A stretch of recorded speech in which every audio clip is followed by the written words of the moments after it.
Hello, you wonderful people, and welcome to another episode of Not Too Comic Book. This being a show where I talk about TV shows that are adaptations of comic books. For today's episode, I'm going to talk about Doom Patrol Season 4, Episode 10. A lot of really interesting things went down in this episode, so let's break it down. Well, first and foremost, let's start off with Vic's side of things. We pick up with him at Star Labs meeting up with his dad because of the past couple episodes, in particular his conversation with Derek. You know, and obviously he had a whole song last episode about it, trying to figure himself out of what he wants at the end of the day. And he's even asking his dad, like, what should I do? And he's like, I mean, honestly, and I think that's kind of the interesting and complex. I mean, I think that conversation they had and totality is a very neat representation of how complex their relationship is with Cyborg and with each other. Because Vic even says it later on that he's like, he doesn't like, he dived so deep into being Cyborg because he became Cyborg, after his mom died, what ended up happening, he became Cyborg, and it's just like, next thing you knew, he woke up, his mom was gone, and he was Cyborg, and he was still going through that pain, he was suffering through that trauma. And now it is that situation where he now has enough perspective to realize, like, right, because his dad's like, I should have been, like, you just lost your mom, I should have been a better dad, but he was like, you were suffering too. Like, you had just lost mom. You did what you could to try and save me. Like, that was a lot for you to carry. It's that thing of, like, in the moment, you probably don't really think about it, but they've been carrying that with them for so long because Cyborg has been this point of contention for them for so long. Because it's been this thing that divided them. Because that's the thing, because Vic doesn't want to lose himself because he felt so lost for so long. And he thought getting rid of all his cybernetic aspects of himself, getting rid of all the cyborg, that would make him whole again. But he's like, it didn't. And he's like, I don't know if I'll ever fully be whole again. But his dad was making the point of, if you're going to do this, do it for you, because that decision was taken from you. I made that decision for you all those years ago. You had the choice now, just like you had the choice to take the cybernetics out to become Cyborg again. That has to be your choice, because despite him wanting his son to be a great crime fighter, maybe on some level he thought this would help his son deal with the trauma and the pain, and everyone tried to do their best, and it's just that thing of hindsight always, hindsight is 2020. You realize the mistakes you made. He wished, like, I'd gone left when I should have gone right with the light of the decisions I made when it came towards you, and how complicated our relationship was because of it. And I don't, once again, neither one of them wants to take a step back. They want to step forward together, Because his dad was like, when you were a superhero, I was always worried about, I was actually happy when you decided to take out the cybernetics, despite my complicated feelings about it. It's like, well, you could have, that meant you were no longer putting yourself in danger. So, but at the same time, it's like, yeah, but what has he done since then? He hasn't gone off, started a business, lived a normal life, got a regular job. It's like, no, you've still been doing the superhero thing because that is who you are. And it's like, well, why have you been doing that? And for him, it's like, I want to help people. At the end of the day, like, that's what drives me, and I think by doing this, I can help people. So obviously, Derek helped Vic with some of the redesigns for, like, the cannon and his arm and stuff. So I thought it was this beautiful thing of just, like, the thing that divided them has brought them, like, now it's come full circle, has actually brought them closer together, them hugging and embracing like that. And especially when you zoom out and see, like, the Star Labs logo too, it's, like, very poetic in how that's going. So it's this beautiful thing for Vic's journey. I mean, especially when we are at the end of, the series as a whole, but also for a lot of these characters, they're at the end of their stories in a lot of their ways, because each one of them is trying to, like, all right, let's go off into the sunset. It's just, how do I decide I want to go off into the sunset? You have Rita, who's cooking up a storm because she wants to have a family dinner, because for her, it's like, right, let's kind of put all this stuff aside. Like, why get so caught up in the superhero of it all? It's like, right, we're all dying anyway. So when the time comes, what does a family do? A family gets together, they gather around, they kind of be there for each other. And that's what she was hoping, like, this family.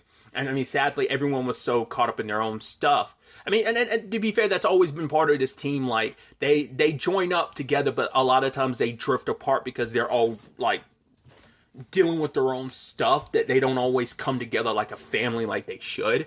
And this episode really personifies that, because once again, like, Rita's the only one that showed up at dinner because Larry and Mr. 104 are having their issues, because Rama wants to, because it was interesting because I didn't really take note of it last episode, but at the end, Isabel, when she was looking at the whole Doom Patrol, like, out of anyone, you'd assume Larry'd be the biggest issue considering his circumstances and the fallout of him dying, what that would mean on a worldwide scale. But then, like, she kind of separated Mr. 104 and is kind of paying attention to him, and it's like, it almost felt like he was kind of her backup plan, but it's because of him, like, all the elements in him are going out of control. So basically, he wants to have one final journey. He wants to, I think, kind of go back home. He wants to swim in a very specific water, and then he plans to turn himself, was it to lead? And then, like, basically, while he still has control of his powers, and that'd be kind of creating his own tomb, essentially. Turning himself in this element and just being stuck there and staying like that, you know, once his powers kind of go out of control. I guess once he's stuck as a particular element, there's no shifting back from it. Even if he kind of, well, maybe like by turning himself into lead and just kind of staying that way, it means like I'm perpetually stuck in a state of like no changing myself. I'm stuck. There's no stopping it. And he wants Larry to go with him, but for Larry, it's like, no, like, the fact is, I sacrificed my longevity because I believed in the BS that you were selling me, and was it even worth it in the end? Now Keeg has nowhere to go. I'm going to give us a burial here behind the greenhouse, because this way, when we die, at least Keeg can survive in the soil, and we can at least be together. And it's like, Larry's, you know, once again, it's picking up from the conversation of, I failed my children before, I'm not going to fail another child. So then you have, well, let me finish that, because I like the moment him and Rita had too, where like it's like Rita's still so, he's like, why are you so like acting like everything's okay? She's like, you guys are so melancholy and drowning into death. I want to focus on like what time we do have left. I want to be a little more optimistic. It's like, at the end of the day, it's like, wait, are you still upset that we voted for Rouge instead of you as leader? And she's like, you guys don't realize how much that hurt me.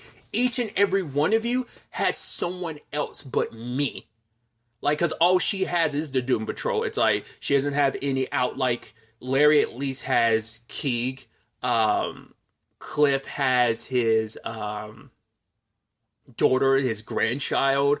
Even Jane has the other personalities, but even that's kind of a no-go right now.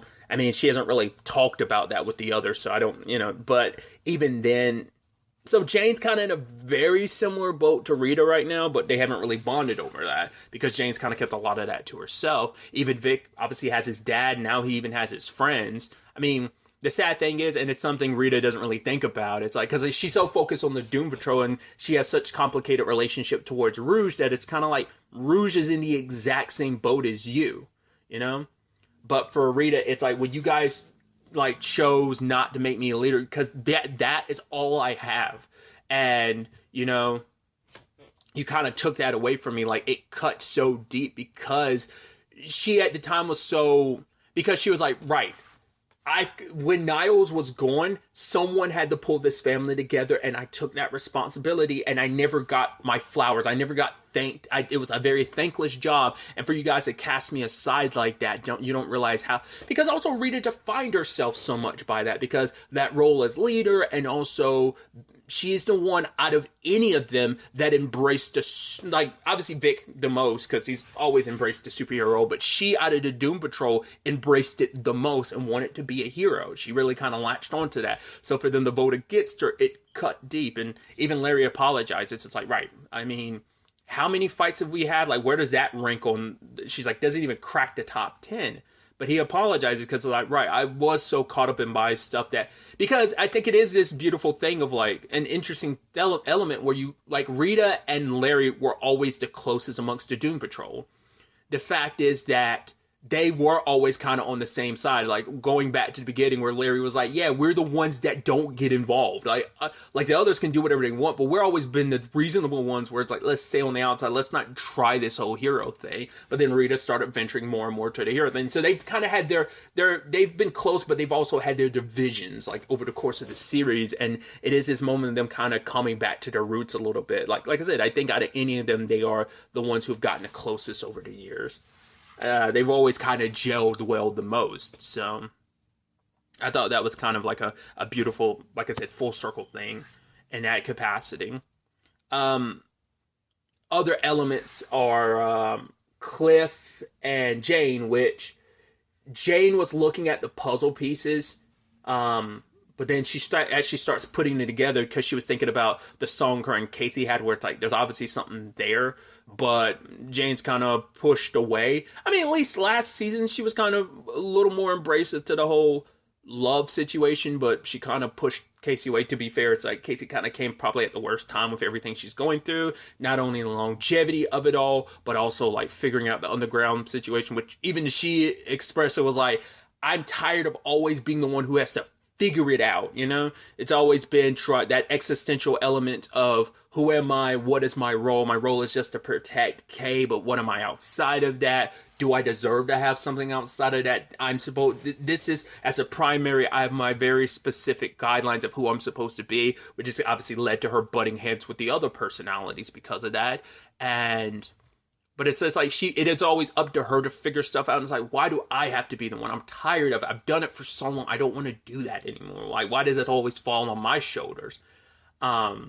Speaking of Casey, I mean, we heard last episode her being like, right, she probably won't stick around. So I'm assuming Dorothy went with her, because we didn't see either one of them this episode. So I guess Casey's on her own adventure trying to figure things out. Maybe, I mean, Dorothy wants to see what's out there. She wants to see the world. Her family, you know, maybe she wants kind of experience life a little bit more. She still has her circumstances, but that was the whole point of like, she wanted to go out there, and maybe Casey's and maybe they're kind of together out there in the world, and maybe they'll eventually come back, maybe for the last episode or two, maybe, because they didn't get brought up at all this episode, so we don't know where they went. But maybe Dorothy's just seeing Casey off for her final adventure, and hopefully maybe Dorothy's like, maybe I can come back and be here for everyone at the end. I'll be there for the Doom Patrol at the end, because she didn't get to say goodbye to her dad, but maybe this time she'll be able to get to say goodbye to the Doom Patrol, the only family she has left, you know? But getting back to Jane, she started putting all the pieces together, and they start clicking for a little bit, but then eventually it stopped, and she finds herself in the underground. It almost seems like the other personalities might be dead, or maybe it's going to be a thing or a reveal where we find out they've all been set free, like maybe they're out, like maybe they're free, and maybe they're no longer needed, because Jane found all these like piles of like, it looked like ash or something, but it's like you also see their clothes representing each of the personalities. So like, what happened in the underground? But before Jane can even really focus on that, Cliff wants to take her to Florida. It's like, right, we can see my daughter, my grandson. But Jane's kind of like, no, why would I want to go with you? And it's like, well, we could also kind of take some stuff, kind of blow some stuff up too, which Jane's kind of like, all right, fine, I'll go. I thought it was so interesting when Cliff called out Rouge, when he was like, right, you've always been selfish, which I'm like, shut up. Really, Mr. Selfish? Mr. I didn't listen to Jane and gave away my longevity. Once again, even you've questioned like your reasoning, but you were literally the only one that was kind of like, oh, Isabel, come on, we're all on your side. That it's kind of like, it's ironic that, because Rouge is the one that stood up to Isabel first and foremost, and for you to kind of be like, trying to poo-poo on her this episode, which is kind of like, really? Like, I mean, we are all selfish in our own regard, but I do think it's effed up that it's not just, it wasn't even just Cliff, it was also Larry too, being like, oh, looking out for yourself and stuff like that. It's like, she's also tried to help out this team so much. She worked with Rita to go save your asses a couple episodes ago. It's like, oh, great. I'm like, yo, you ungrateful bastards. Like, I know Rouge has been the villain, but she's done a lot. She's trying to help. She's tried to make up for her villainous past in so many ways. She's tried to be a better person. It's so interesting because it's like, you're not giving her the chance to grow when all of you have made your mistakes, and you won't give her the same benefit. I mean, obviously Rita's got even more motive not to, and once again, her feelings about Rouge are complicated, because it's like, right, we were friends at one point in time until you basically like screwed us all over, our little group of misfits. But getting back to Cliff and Jane, Cliff did say that line of dialogue. He's like, oh, you could take a shotgun and take me out back and put me down. And Jane's like, that's not fun. He's like, right, just kidding. And he kind of looks down and was like, no, he wasn't kidding. Because it's just like, once again, it all stems from, like, it's that selfless but also selfishness where it's like, yes, I want to make up for the fact that I wasn't there for my daughter, but I thought, hey, I could be here for Rory, and now I'm dying again, and I'm just angry, and I'm upset about it. I feel like I'm letting down my family for the second time, you know? I'm letting down my daughter for the second time, because at the very least, I made a point to be there in her life, and this was going to be my second chance being there with her and Rory, and now I'm dying. And Jane's going through what she's going through, where it's like, she feels like she's getting dementia, the voices she's hearing telling her to say it, but she doesn't know what it is. Once again, I'm tired of trying to figure out this puzzle that is me, and obviously she's, like, keep remembering that past memory of Kay and their dad, and now it's like she's still seeing him, and it's like, well, we know there was that thing that was buried deep that was pretending to be Miranda. That's actually, like, the manifestation, like, it's essentially the darkness in her that's kind of basically her dad rooted in her. Like, I guess maybe in the aftermath of everything, that's bubbling to the surface again, maybe. Considering how much she's seeing her dad, but I don't know. I don't know where that's necessarily going to go, but it became too much for Cliff and Jane, and it's kind of like, let's just go home. Like, we're kind of both too old for this now, and it's just like, we both don't have much time, and it's like, what are we really thinking trying to go this far on our own again and stuff? You know, neither one of us is really in the condition to be making this road trip. My body's going to lock up again like it did, where you had to take over, and you're going through what you're going through, and neither one of us is in a good enough position to be driving all the way to Florida, so... And then with Rouge herself, she ended up answering the door, and Isabel showed up. And it's like, right, I've kind of, like, really grown and thought about things in the past 8 hours. I was like, wow, I love that it hasn't even been a full day. It's only been 8 hours. And Isabel's like, right. You know, she's like, I realize now, like, it is super not cool of me trying to force everyone, all of humanity to love me. And then she turns around, I'm not Disney. And I'm like, okay, that was, and even Rouge come like, that's true, but I was like, that's interesting. I was like, I mean, there's multiple ways you can interpret that line. I interpret it as kind of like, I took that as a shot at Disney, being like, oh, you're trying to force people to love you. Or you could look at her being like, oh, I'm kind of not like a Disney where it's just meant to automatically help. There's like multiple ways you could take that. I took it from the perspective of, like I said, a shots fired type of thing of like, oh yeah, Disney forcing people to love them. That's how I took that initially. Like I said, I think there's other ways you could interpret that. I also love that she stays on the Disney train later on because she's like, oh, I'm going to be a 2-time EGOT winner. I'm going to be this generation's Ashley Tisdale, which I'm like, why Ashley Tisdale specifically? Nothing against Ashley Tisdale. It's just that thing I've talked about all the time. I've talked about it more recently with Gen V, where they made reference to Minka Kelly. And I was like, why Minka Kelly specifically? Like, why? Like, because some bits you're like, okay, well, that makes perfect sense why you would pick that person. Like, that's this, you know, in the boys Gen V thing of boys universe, it's like, oh, I get where you're making a real life parallel, but I'm like, why out of any actor, like, why Minka Kelly specifically? In this case too, it's like, I mean, it makes sense because she's also a Disney person, so I was like, I'm sure, I mean, that was the correlation, I mean, but I'm like, why Ashley? I mean, because hasn't Ashley Tisdale, like, I know, because I guess maybe because she's like one of those, like, oh, acting, singing people from Disney. I mean, quite a few people in Disney from the Disney family have kind of, you know, do that. So I'm curious as that what that was kind of supposed to be, especially in reference to her EGOT and stuff, which I thought was that she's like, oh, this generation's Ashley Tisdale, which is so interesting. I'm like, I mean, maybe I'm mistaken. I'm like, isn't the actress who plays Isabel the same age? I mean, maybe I'm wrong. Maybe she's a little younger than Ashley Tisdale. I feel like she would have, not unless Isabel's supposed to be like a Gen Zer, I would assume she'd be a millennial, like Ashley Tisdale is, but I mean, maybe I'm mistaken. But yeah, she had put on her one-woman show and she wanted to invite everyone. And Rouge is the only one that went because she brought up the fact is Isabel has this skin tag in the back of her neck and it's just like, oh, gross. Turns out it's the same thing that Niles had because he would wear it as a necklace. And that's where all the longevity that each of the Doom Patrol had comes from, and she thinks if we can take that back, we can give you all back your longevity. And I love that Rouge was like, yeah, when when Isabel fell into that time hole, and Cliff's like, because of you, it's just like, yes, Cliff, we got that. It's just like, you just felt like, poking the bear one more time. But Rouge ended up having to go on her own, and because even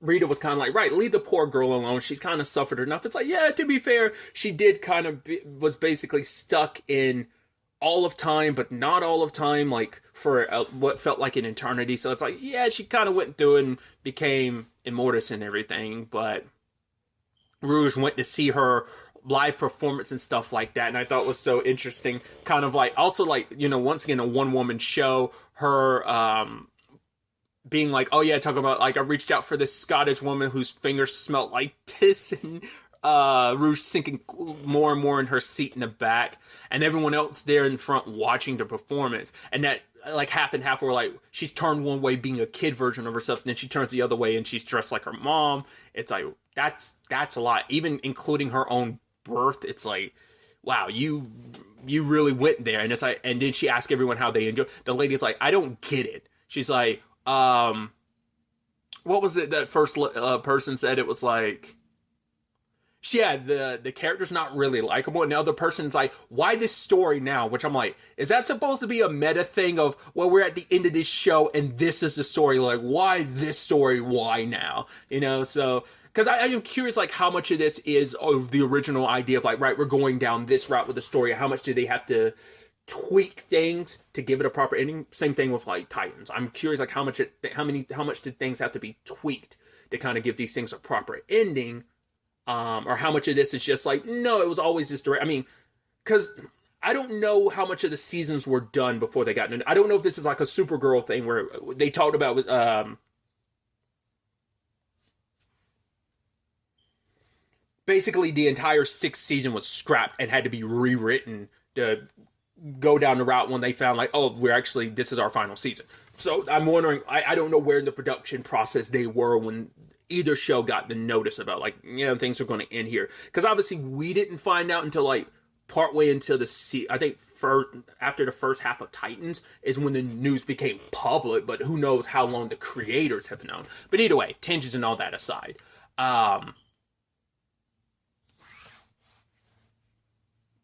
but I felt like that might have been what they were kind of going for. But then, like, everyone's kind of ridiculing Isabel. I mean, because there's actually a really sad element where it's just kind of like, right, a part of her performance where it just felt like no one could understand me. And you could see it really resonated with Rouge of, like, not being understood, like, no one really liking me, but you're doing everything. Because what is her motivation? She wants people to love her. And, she's very much like Rita in that regard of just, like, that. I don't want to go full saying, yes, Isabel is egotistical, but it is the thing of you compensating for effed up life and childhood that you want to be loved, you want to be something special. Once again, it's like very deep. I mean, even Rita called out the parallels between the last episode. But yeah, she was so upset with everyone laughing, she just kind of phased them away. And Rouge was like, oh my God, I love that performance, actually. It was great. Gave it 2 thumbs up. And they start talking a little bit, but the problem is Rouge made the conversation more about her than it was about Isabel. Because it's like, right, getting people to love you. And even she was shit talking to Doom Patrol. It's like, right, I try my best to be better and do better. And what do? They still just kind of cast me aside. I'm not part of their family and their team. And, it's like, right, no matter what you do, you can't if people hate you or don't like you, there's nothing you can do about it. And Isabel's like, that can't be, that's not true. Is it? And it's like, yeah. We're just like, I should go back to, it makes me like lament and kind of wish I'd gone back to the Brotherhood of Evil and stuff. It's like, wait, Brotherhood of Evil? And it's like, yeah, we were just great team of villains trying to rule the world. And that inspired Isabel, which Rouge was like, I wasn't actually trying to tell you. It's like, no, that's what I'm going to do. I'm going to become a villain, and you're going to be my Hoda. And it's like, oh, okay. I love that. I thought that was like, oh, you're my Hoda. Which I was like, oh, that's super cute. But it's like, right, we're going to conquer the world, and then we're going to conquer the universe. But even then, Rouge was kind of feeling it a little bit, because I was like, well, the fact of the matter is the Brotherhood of Evil accepted me for who I was, even if the Doom Patrol won't. So, but it's like, right, even with that all said and done, when she saw the tag in the back of her neck, it just made it like, right, that's why I am here. And truth be told, is I'm not that person anymore. I don't want to be that person anymore because I've grown too much. I've gone through too much to grow and change to go take my steps back. Because they had thrown it in her face about the future where it's like, right, wasn't there the future where you abandoned us to die? She was like, yes, but that was one possible future. And for her, it's like, right, I know why I wasn't there in that future, but now the fact is I went back to my old ways and just kind of abandoned him, but I won't do it in this time. I'll be better. I'll do better. So while that's happening, we also catch up with the butt situation because we caught up with the beard hunter. I was like, I'm trying to remember. I was like, when was the last time we saw him? But he's running from the butts. But then the leader of the butts came and it's like, oh, I need your help, surrounded by a whole bunch of butts. And you're like, okay, because like a lot of them were killed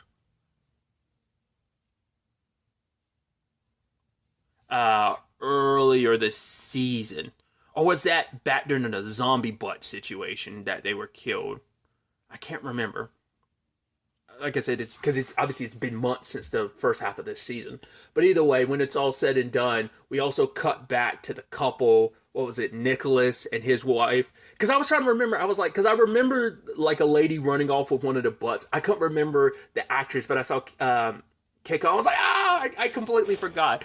Once again, every time I see her too, and I'm just like, God, I'm so upset Prodigal Son got canceled. That's all I ever think, because I loved her character. I loved her in Prodigal Son, because her character was so adorable that it was just like, and anytime I see her, I miss her in Prodigal Son. But either way, her, like, it turns out that it's like, oh, Nicholas, the other butt wants you to join forces with him, but he's like, no, the guy's a madman, I won't join him. But it's like, it turns out she's been turned into a werebutt, and it's like, right, she's fine with this because there's no changing this. And he was like, I'll make him pay for this. And she's like, no, revenge. If you go down the path of revenge, you'll be just like him. You should handle this the way you would handle this. Don't get lost in your revenge. I'm like, I love this butt subplot. But it also plays into, like, right, the zombie butt, well, not zombie, but the butt apocalypse thing is happening again because of Cliff. So, luckily, when the team rolls up to try and help Rouge, because Rita ended up passing out because she's still like, hey, let's go on one more mission. But it's like, no, like, the fact is we're too old for this shit, you know, a la Danny Glover. I mean, they don't say that, but it kind of gives off that vibe. And Rita wanted to go like, no, we need to do this. We got to do our superhero thing. One more final mission, you know? Because Rouge went off on her own to try and get our longevity back. But when it's all said and done, Rita, you know, ends up passing out, and Larry wants to go get their longevity back because it's their only way to save Rita. It's like, yeah, but Rita said it herself. She lived 2 lifetimes, but for Larry, it's like, I don't want to let her go, you know? And even Cliff is like, yeah, but it's for Rita, you know? And despite our complicatedness, our fucked upness as a family, we are still a family, and one of us is suffering and about to die. So if we're not going to do it for ourselves, at the very least, we should do it for Rita, who's done a lot for us too. So, luckily, Vic shows up in time to help, but they get overrun by the butts because I don't know if that's indicative of like everyone in town in Cloverton has been turned into a werebutt. I don't know if that's how he replenished the army, is turned, because it's like, yeah, where are all the townsfolk? Yeah, well, we don't know what happened to the ones that Isabel got rid of after her performance was panned by them, because she was so certain, like, oh, I'll end up on Broadway. You know, she's like, I know it'll be like a week or so before my performance ends up on Broadway. It's like, sure, Isabel, whatever you say, you almighty powerful God. But Isabel wants to make them all suffer, especially Rouge, because it's like, oh, you could have been by my side when I was queen of the universe. It's like, but that's not who I am anymore. So it's like, right, it's because of you. This all happened to me. I suffered because of you, so I'm going to make you all suffer. So she opens up a time portal, basically shoves them all in, and that's where the episode ends. So what adventures they end up on, like whether they get lost in time, they probably won't be lost in the same capacity that... I would assume they wouldn't be lost in the same capacity that Isabel was. How that all played, I would assume they'd end up in the past, and maybe they could do something to change the Isabel situation. I don't know. Maybe they could go back and stop her from even falling into the pit in the first place and stopping all this from happening. Maybe that's the timey-wimey explanation of how this is going to end. Who knows? We are down to the final 2 episodes. I have no idea what to fully expect from these episodes, how this is all going to play out, what next episode is going to set up for the series finale. We'll ultimately have to wait and see. But really, that's all I wanted to talk about. Until the next time we meet, be happy, be safe, live life to the fullest, and enjoy it. Good day, and goodbye.